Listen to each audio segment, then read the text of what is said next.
After a few minor setbacks, I'm back. I want to show you how I hold these cylinder heads down without stripping the your main lugs or studs. What I have on them right now is I have a regular bolt, regular nut, and there's a stainless steel washer underneath. The reason I use stainless steel is because it's a little bit thinner, and I don't want the cap screw to dig into the cylinder head. The only problem is this. Alright, in order to hold the cap screw onto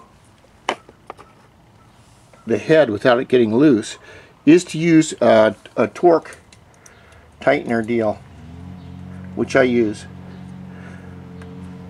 Oh, come on, get on, damn it.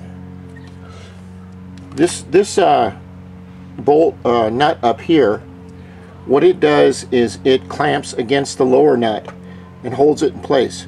That way I'm not using all the torque down here against the cylinder stud to hold it in and not let it strip out. The problem is that these studs right here are a little bit too short to put the cap screw on, except that one. So what I have to do is take the cap screw off, and I'll put on these really thin copper ones.